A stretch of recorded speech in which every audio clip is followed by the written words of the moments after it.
నిన్న నైట్ మరి ఒక 31 తారీఖు నైట్ అనుకుంటా. ఇంకా నిన్న నైట్ సెలవు కాబట్టికే ఇవాళ తెలిసింది ముచ్చట. మన జూబ్లీస్ దగ్గరనట ఒక పోరగాడు ఇద్దరు కలిసి మంచిగా కార్ల మరి సోపతిగాళ్ళ లేకపోతే చుట్టాలు మనకేం వరకు కానీ ఇక ఇద్దరు కలిసి కార్లో పోతురట.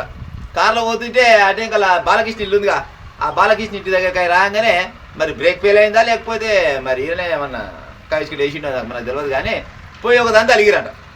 ఆ డివైడర్ తలగానే ఆడ చుట్టుపక్కల ఉన్న పోలీసులు వచ్చి ఏమైనా అడిగేసరికి మీరెంత లెక్క రోడ్డు మొత్తం నాది మా తాతది మా అయ్యేది అనుకుంటే జరా ఉల్ట సీదా అంటే లోపల ఉన్న అనిపించినట్టు పాడేయాలన్నారు కానీ ఇక తాయిలోని పానం కింద మీద అంటారుగా.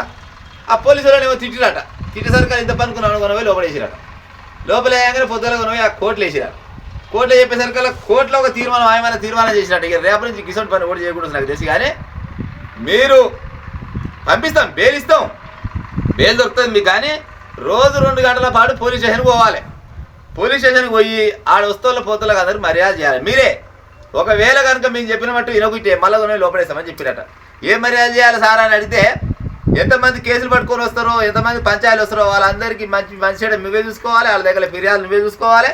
వాళ్ళకు పోయిందాకా పొందాక కానీ 2 గంటల వరకు ఇసోటి పని చేస్తేనే లెక్క, లేకపోతే ఇక ఈసారి కొన్ని లోపలేస్తామని చెప్పినాడు. చూడురే ఆ కోర్టు ఆ పోలీసులు మళ్ళీ ఆయమైన పని చేసింది. ఇక మళ్ళీ తాయికి ఇసోటి పని చేయదురా దేవుడు అనుకుంటే చాలా మందికి ఇది కనువిప్పు కావాలి. ఈరోజే పేపర్లు వచ్చిండే ఎవరు అబద్ధం అయితే పక్కపండి పేపర్ కటింగ్ ఇస్తారు చూడరు. కానీ ఇగో తాయినాక గా పని చేస్తే పోలీసు వాళ్ళ కాడ ఇచ్చేదవా, కోర్టులు ఇచ్చేదవా, ఇంట్లో అయ్యమ్మి ఇచ్చేదవా. తాయితే తాగుని ఇప్పుడు తాగిన నీ కాలాన కానీ తాయి గట్ట రోల పోయి బయట వేసుకొని తిరిగితే ఒక ఇసోటి పని అవుతుంది. కానీ కోర్టు మాత్రం బొమ్మనమని తీర్పించినట్టు వీళ్ళే. ఇక ఉంటా మరి.